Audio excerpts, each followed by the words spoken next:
4 mois. Cela fait 4 mois que le coronavirus est apparu et s'est dispersé dans le monde.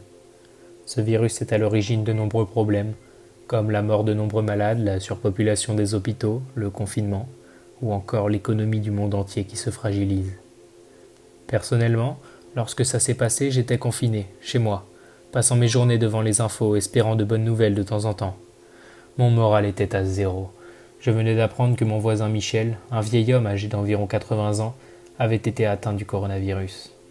Il vivait seul, donc je l'aidais souvent à monter ses courses et il me payait un café pour que l'on discute. Il me racontait ses histoires de l'époque de la guerre, et je sentais que ma compagnie lui apportait beaucoup de plaisir. Il a rapidement été pris en charge, dès les premiers symptômes.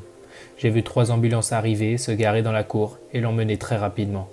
Ils étaient tous habillés de combinaisons intégrales, mais c'était normal avec le protocole. Les jours qui ont suivi étaient de pire en pire. Le nombre de malades continuait d'augmenter, et le personnel hospitalier était à bout. C'était un jeudi. J'étais comme à mon habitude chez moi, devant la télé, et j'ai décidé de mettre les infos. C'est là que je l'ai appris.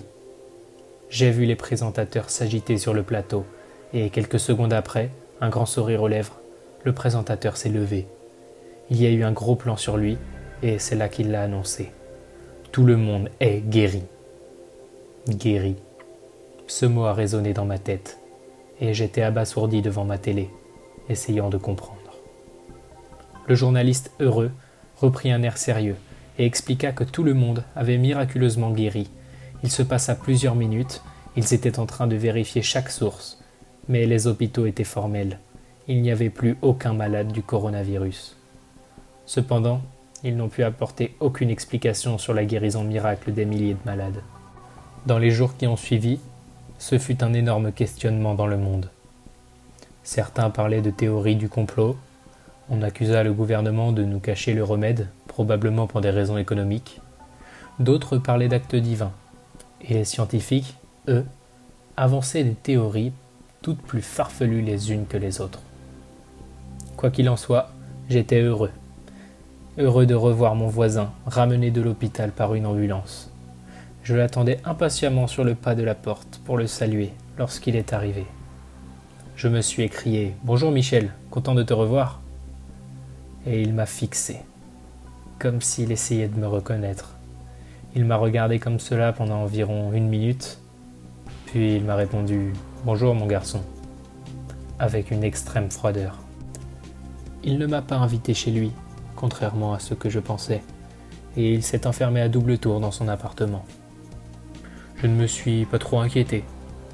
C'était un homme qui ne sortait pas tant que ça, alors je me suis dit qu'il devait être perturbé, probablement à cause de son séjour à l'hôpital ou des nombreux médicaments qu'on avait dû lui prescrire. Et puis après tout, il ne m'avait peut-être même pas reconnu. Les jours et les semaines qui ont suivi, la vie normale a repris son cours, et l'économie était relancée. Mais pourtant, je trouvais que quelque chose n'allait pas. Bien sûr, je n'étais pas le seul à me demander comment les gens avaient pu guérir si vite du coronavirus, mais il y avait autre chose.